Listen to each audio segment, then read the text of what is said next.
물린 자마다 보면 살리라 하는 말씀으로 은혜를 나누고자 합니다. 첫째는요, 불평하는 이스라엘 백성들의 모습을 볼 수가 있습니다. 이스라엘 백성은요, 광야를 지나면서 에돔 땅을 우회하면서 상당히 지쳐갔어요. 이 땅, 길을 가는데 너무 힘든 거예요.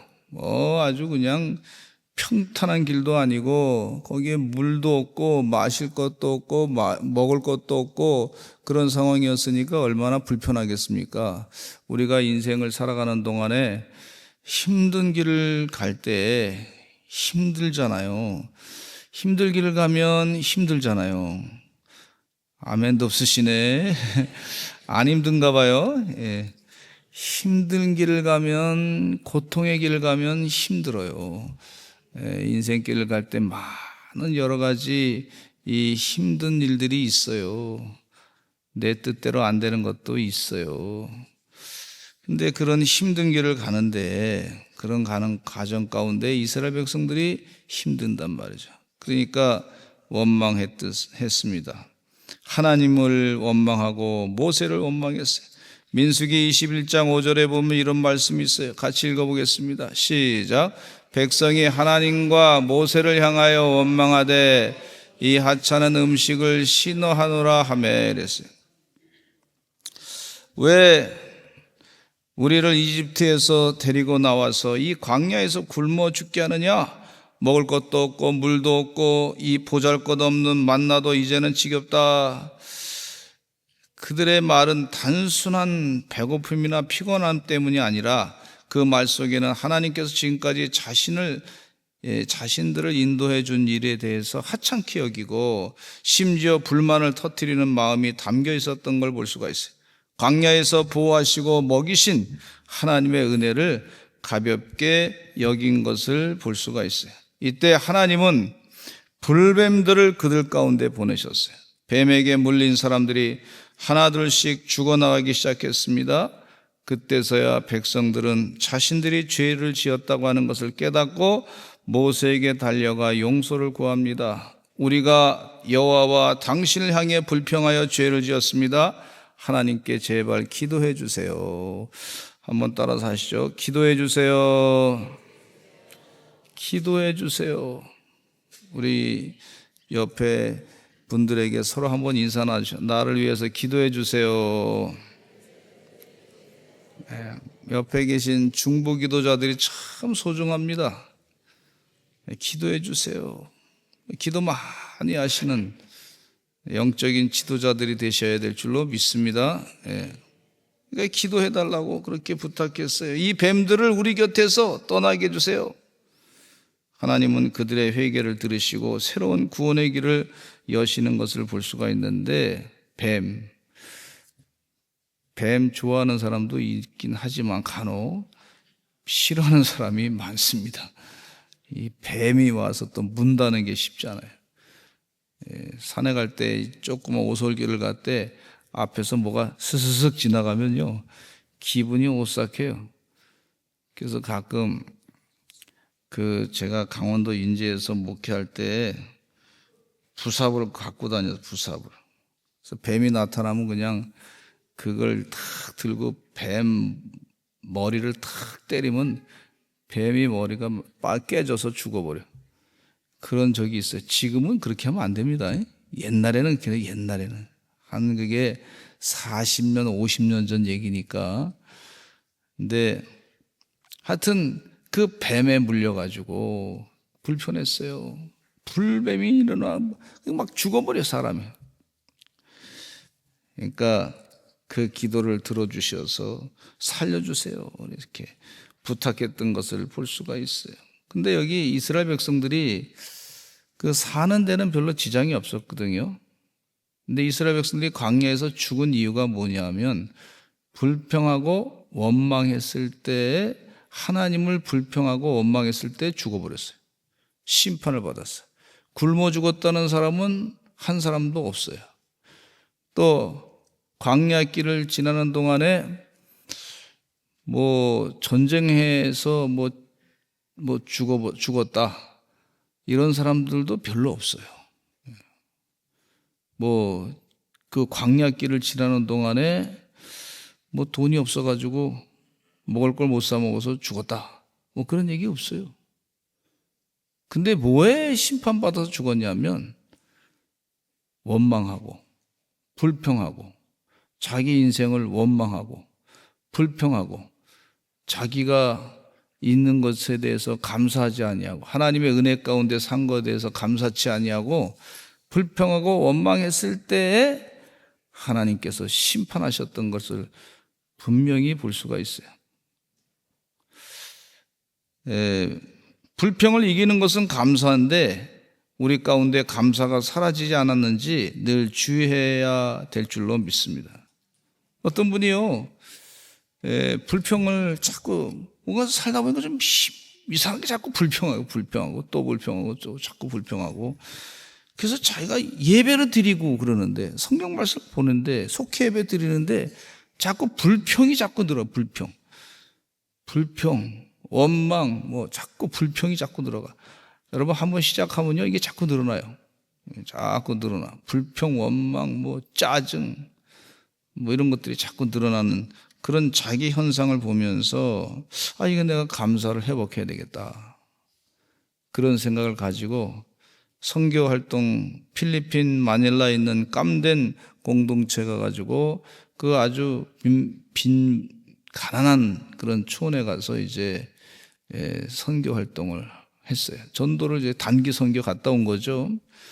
근데 한 바퀴 마을을 싹 도는데 보니까 너무 사람들이 못 사는 거예요.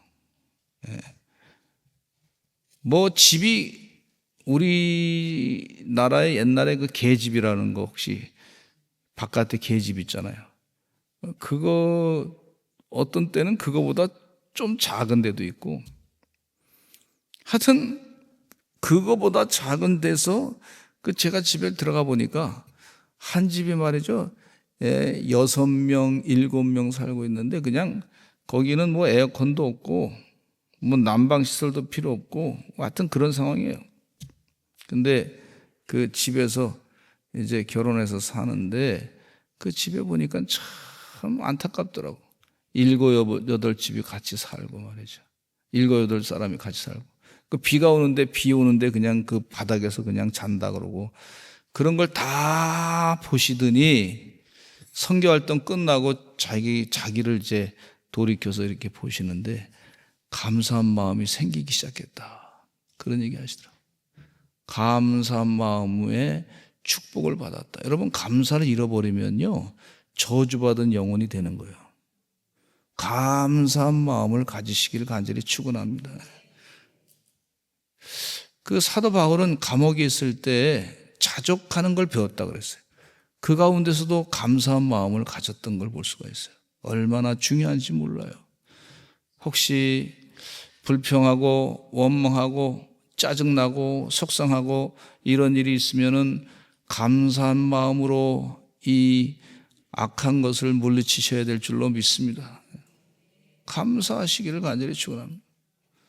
하나님 오늘 이 저녁에 예배드리게 하심을 감사합니다. 내일 어떻게 살 것인가 계획이 있으니 감사합니다. 먹을 것 준비돼서 감사합니다.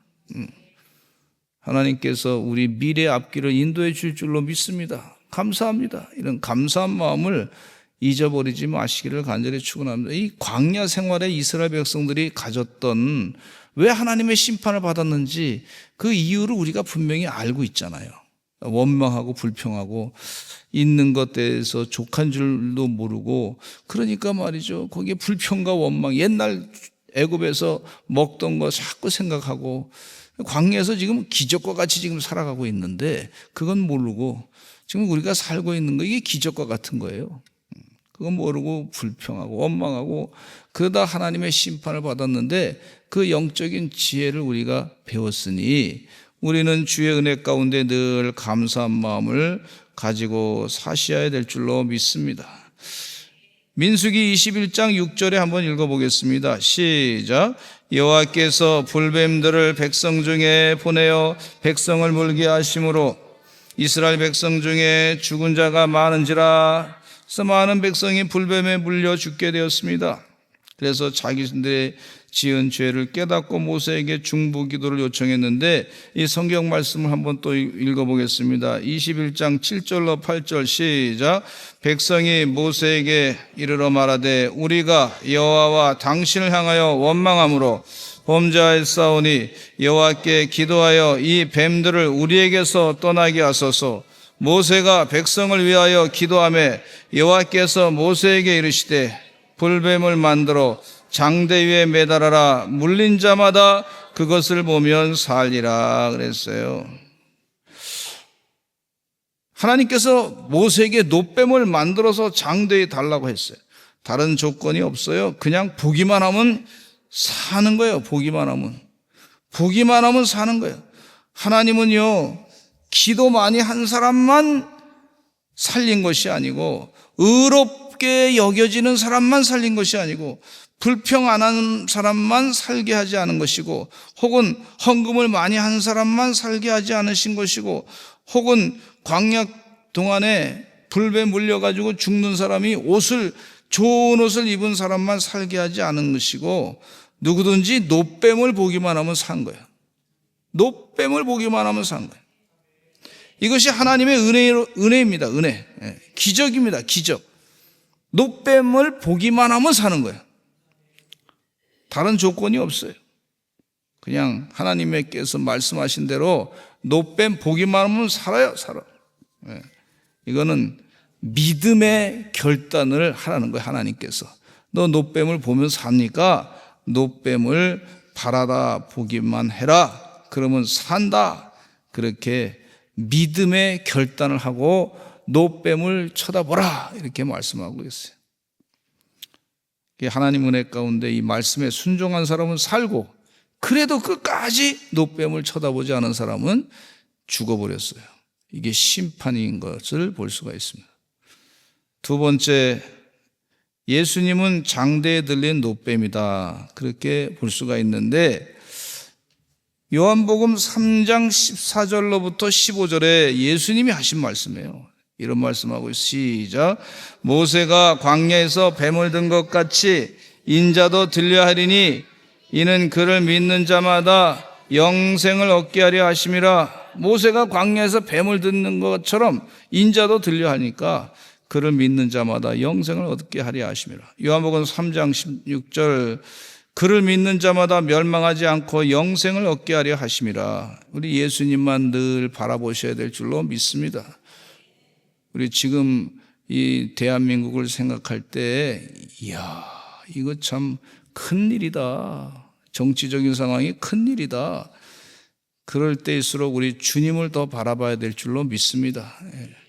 실망치 말고, 낭망치 말고, 절망하지 말고, 우리가 지금 주님 죽게 되었으니 주님께서 원하시는 것은 자꾸 나를 더 바라보라.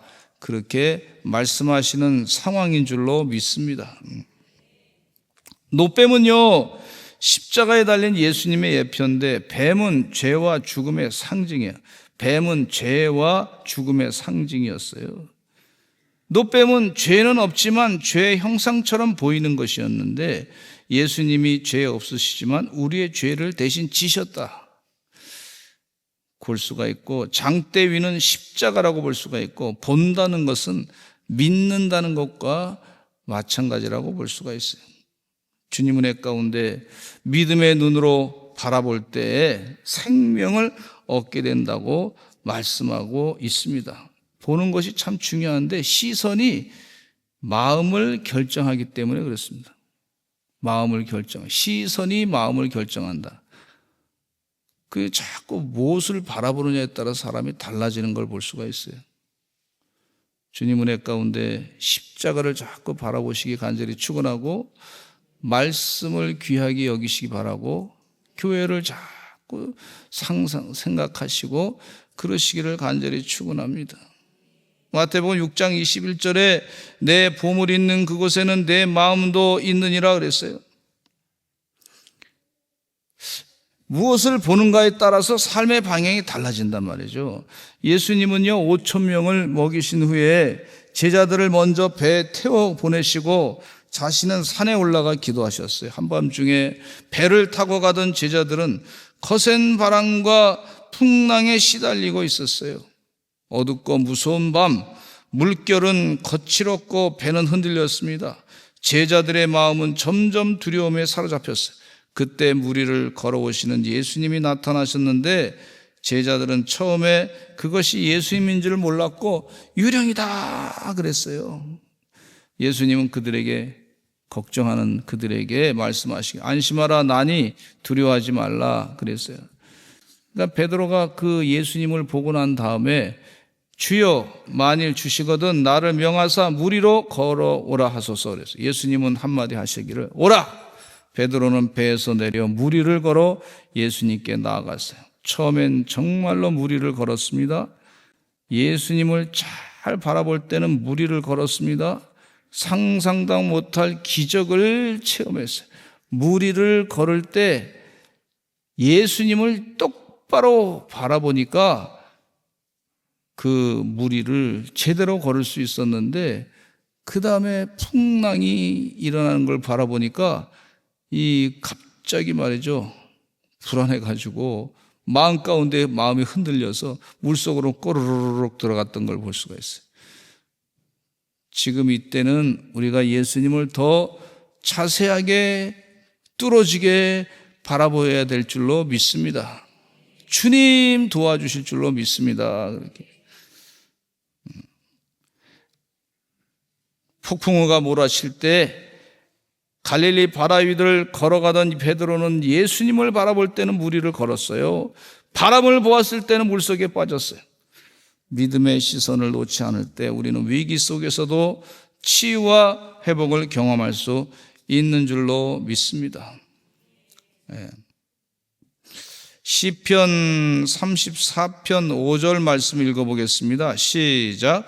그들이 주를 앙망하고 광채를 내었으니 그들의 얼굴은 부끄럽지 아니하리로다. 주를 앙망하고 광채를 내었는데 그들의 얼굴은 부끄럽지 아니하리로다. 주님을 앙망하다 보니까 얼굴에 광채가 났어요. 그러면서 얼굴은 부끄럽지 아니하게 된 것을 볼 수가 있어요. 영국의 유명한 설교의 대가였던 스펄전 목사님이 계신데 이 스펄전 목사님이 청년 시절에 참 죄책감 가운데 빠졌고 우울했어요. 우울감 속에 막 우울증 걸려가지고 힘들었어요. 어느 날 막 그냥 눈이 확 치는데 야 이거 어떻게 해야 되나 눈을 좀 피하기 위해서 가다 보니까 교회가 작은 교회가 보여서 그 불빛이 보여서 그쪽으로 우연히 들어갔어요. 그래서 거기서 설교하시는 목사님 설교를 듣는데 그 설교하시는 목사님이 이렇게 설교를 외쳤어요. 젊은이요 예수를 바라보라. 예수를 바라보라. 단순히 바라보라. 그리하면 살리라 이렇게 말씀해요. 젊은이요 예수를 바라보라. 단순히 바라보라. 다른 잡생각 다 내려놓고 단순히 주님만 바라보라. 그러면 살리라. 그 말씀에 막 그냥 갑자기 마음에 확 그게 받아들여져 가지고 오랫동안 있었던 마음의 병에서 해방되고 자유케 되는 역사를 체험하게 되고 그가 회심해 가지고 아주 마음의 병이 다 치유받게 돼서 복음을 전하는 위대한 전도자가 된 줄로 믿습니다. 이런 영적인 체험이 있단 말이죠. 히브리서 12장 2절에 이런 말씀이 있어요. 같이 읽어보겠습니다. 시작. 믿음의 주여 또 온전하게 하신 인 예수를 바라보자. 예수님을 열심히 바라보시기를 간절히 축원합니다. 예수님이라면 어떻게 하실까? 예수님은 어떻게 말씀하실까? 예수님이라면 어떤 생각을 하실까? 예수님이라면 어떻게 행동을 하실까? 예수님이라면 어떻게 사람들을 대하셨을까? 이분들을 이렇게 만나네 어떻게 대할까? 그렇게 예수님을 바라보면서 자꾸 살아야 될 줄로 믿습니다. 그것이 사는 거예요. 그 사는 길, 영생의 길, 구원의 길인 줄로 믿습니다. 세 번째, 예수를 바라보는 자가 누리는 복이 있어요. 복. 예수를 바라보는 사람은요, 복을 받게 되는데, 예수를 바라보는 자는요, 방향을 잃지 않는 복을 얻게 돼요. 예수님을 바라보니까 삶의 방향이 그냥 어디로 갈까? 옛날에 저도 어린 시절에 그 가요를 들었는데, 그게 아마 삼각지 노래 같아 보니까. 이리 갈까? 저리 갈까? 차라리 돌아갈까? 이 사람은 어디 갈 줄은 몰라. 왜 갈래 길? 뭐 이런 노래가 있었어요. 그래서 가만히 그 노래 듣다 보니까 나도 이리 갈까? 나도 저리 갈까? 차라리 돌아갈까? 이 길을 못 찾고 정신이 없더라고. 그래서 이게 이래 가지고는 안 되겠다. 우리 주님께서 가르쳐 주신 길, 방향을 정확하게 잡고 갈 때 그게 복이 있단 말이죠. 방향을 잃지 않는 것도 복이에요. 아멘. 세상은 유혹과 혼란으로 가득하지만 예수님을 바라보는 자는 방황하지 않고 영적인 중심을 잡을 수 있는 줄로 믿습니다. 시편 24편 6절에 이런 말씀이 있어요. 읽어보겠습니다. 시작. 이는 여호와를 찾는 족속이요 야곱의 하나님의 얼굴을 구하는 자로다. 그랬어요. 방향을 잃지 않는 복. 방향을 잃게 되면요, 이게 사람이 괜히 이리 흔들리고 저리 흔들리고 그러면 인생을 허비하는 경우가 많이 있어요. 에너지도 막 소비하는 경우가 많이 있어요. 방향을 잃지 않고 예수님을 온전히 바라보고 사셔야 될 줄로 믿습니다. 근데 이 예수님을 바라보는 사람은요, 넘어져고 자빠져도 다시 일어난다 그랬어요. 넘어지고 자빠져도 다시 일어난다 그랬어요. 잠언서 24장 16절에 이런 말씀이 있어요. 시작. 대저 의인은 7번 넘어질지라도 다시 일어나려니와 악인은 재앙으로 말미암아 엎드러지느니라. 의인은 7번 넘어질지라도 다시 일어나려니라. 악인은 재앙으로 말미암아 엎드러지느니라 그랬어요. 주님 은혜 가운데 의인으로 사셔서 주님을 바라보시면서 하나님 은혜 가운데 다시 일어나시는 그런 역사가 늘 있게 될 줄로 믿습니다. 또 주님만 바라보면요, 신앙이 성숙해지는 복이 있어요. 신앙이 자꾸 성숙해져. 신앙 생활할 때 이게 성숙해지고 온전해지고 더 믿음이 단단해지고 튼튼해지는 역사가 있어요. 더 주님을 닮아가는 역사가 있는 줄로 믿습니다. 고린도후서 3장 18절에 이런 말씀이 있습니다. 우리가 다 수건을 벗은 얼굴로 거울을 보는 것 같이 주의 영광을 보매 그와 같은 형상으로 변화하여 영광에서 영광에 이르니 곧 주의 영으로 말미암음이라. 그 형상이 주님의 형상으로 자꾸 보니까 주님의 형상으로 바뀌어져.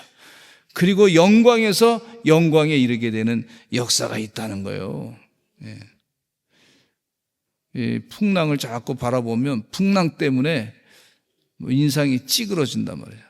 베드로가 말이죠, 풍랑을 보면서 예수님 얼굴 모습으로 그 모습이 바뀌어지지 않았을 거예요. 풍랑 보면서 아유 어떻게 나 이렇게 얼굴이 바뀌어졌을 거야. 아유 어떻게 막 이러면서 얼굴이 바뀌어. 그렇잖아요. 걱정돼가지고 막 그냥 인상이 찌그러졌을 거예요. 환경을 자꾸 보니까, 속상한 환경 보니까 얼굴 인상이 막 북북북북 긁어져. 그러니까 인상이 찌그러져. 그 좋은 얼굴 모습이. 근데 주님을 자꾸 바라보니까 그 환경 가운데서도 얼굴 모습이 천사 얼굴 모습으로, 주님 모습으로 싹 바뀐단 말이죠. 저는 관상장애는 아니지만은 좀 살다 보니까 좀 그런 현상이 좀 있더라고. 좀 그렇더라고. 주님 은혜 가운데 교회 오면서도 내가 주님 바라보고 와야지. 내가 예수님 바라보고 와야지. 주님 바라보고 갑니다. 그런 주님을 바라보면서 복을 누리시기를 간절히 축원합니다. 이 주님 바라보는 게요, 화장품 가운데 이게 이런 화장품이 없어요. 주님표 화장품이라고 혹시 들어보셨나 모르겠어요. 예, 대단한 거예요, 이게. 주님을 자꾸 바라보면요, 얼굴이 주님 얼굴 모습으로 형상이 바뀌어진다 그랬어요. 형상이 바뀌어진대. 성경 말씀에 고린도의 후서에 사도 바울이 그렇게 말씀하셨어요. 옆에 분 한번 인사 나누시죠. 당신을 뵈니 주님 뵙는 것 같습니다.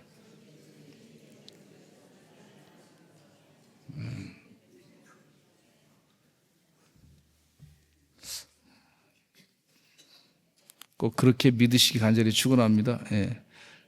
내가 이럴만 들을만 자격이 있나? 내가 주님을 더 바라봐야 되겠다. 그러시기를 간절히 축원합니다. 하늘의 상을 바라보는 복이 있어요. 예, 하나님의 이 땅의 고난보다 더 큰 하늘의 소망이 있는 줄로 믿습니다. 예, 하늘의 상급이 있어요. 주님 바라보면 하늘의 상급을 얻게 된다 그랬어요.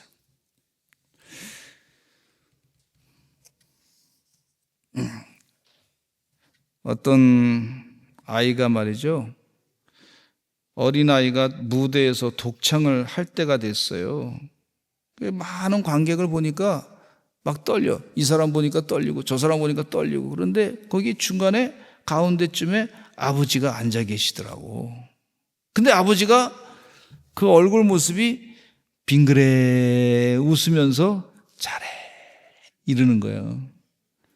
그러니까 아버지 보면서 늘 보던 아버지, 자식한테 용기를 주는 아버지, 그 아버지를 탁 보는 순간에 기분이 확 좋아지면서 말이에요. 다른 사람 볼 때는 좀 불안했는데 기분이 아버지 보니까 기분이 확 좋아지면서 그러면서 자신 있게 아버지하고 즐겁게 연습하던 그 노래를 쫙 불렀어요. 기분 좋게 불렀어요.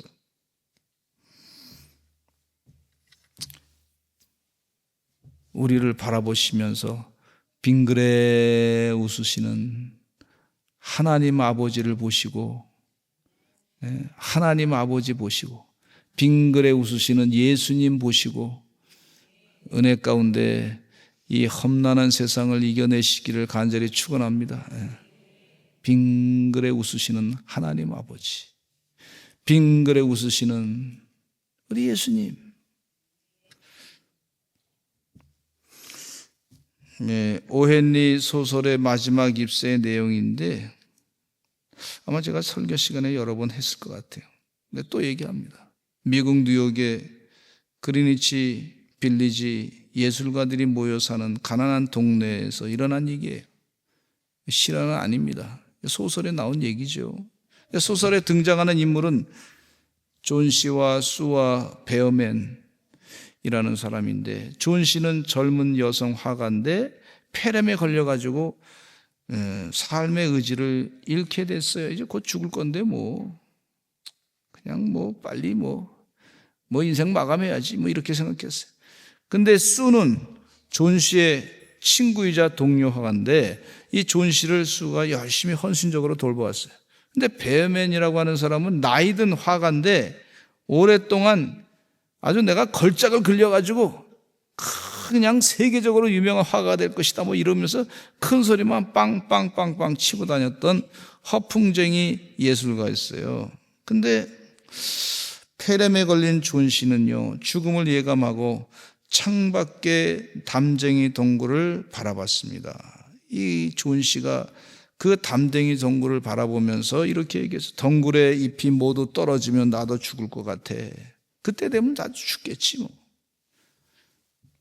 시간이 흐르면서 비바람 속에서 잎들이 하나씩 떨어지게 됐는데 딱 하나의 잎만 남았어요. 그런데 그 다음날 폭풍우가 확 쳤는데도 그 다음날 그 잎사귀가 아직도 남아있어. 존 씨가 그걸 보니까 야, 이 폭풍우가 이렇게 쳤는데 나무잎 하나가 남아있으니까 나도 용기를 가져야 되겠다. 그 폭풍우 가운데도 나무잎이 하나 있으니까 살아있으니까 나도 살아있을 수 있겠다 하고 용기를 갖게 되었어요. 저 잎처럼 나도 살아야 되겠다 그랬는데 마음으로 자기 병을 이겨냈어요. 나도 한번 살아보자. 근데 그날 밤 베어맨이라고 하는 사람이 있었는데 폐렴으로 죽었다고 하는 소식을 듣게 됐어요. 얼마 있다가. 근데 이 화가, 막 허풍치던 화가가 죽었다. 나는 세계 걸작의 작품을 만들 것이다 하는 그 분이 돌아가셨다는 얘기를 들었어요. 근데 그날 밤 이 폐렴으로 죽기 전에 이 베어맨이라고 하는 분이 비바람 속에서 벽에 진짜 잎처럼 보이게 그림을 그려놨던 것이 밝혀졌어요. 그 마지막 잎은 진짜 잎이 아니라 베어맨이 그린 그림이었어요. 사람을 살리는 그림이었던 걸 볼 수가 있습니다. 예수 그리스도를 믿는 우리들은 사람들에게 예수 그리스도를 바라보게 그들의 창가에 그림을 그려놓는 사람들인 줄로 믿습니다. 예수 그리스도의 십자가를 그려놓는 주의 종들의 삶이 되시기를 간절히 축원합니다.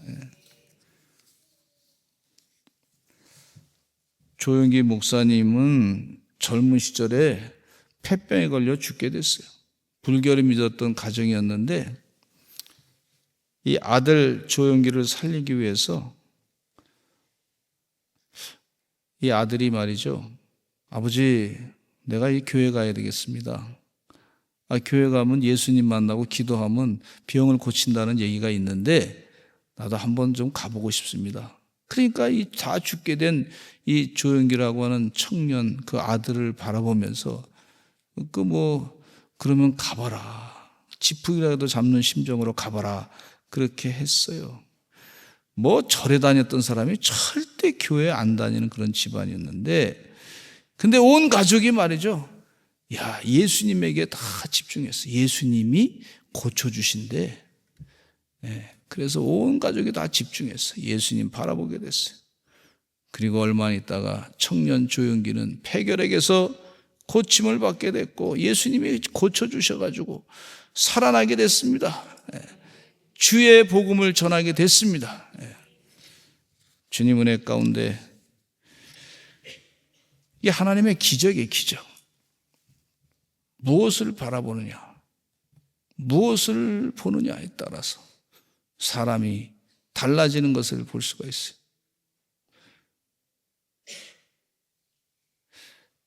예수님을 바라보시는, 십자가를 바라보시는 주의 종들 되시기를 간절히 축원합니다. 기도하겠습니다.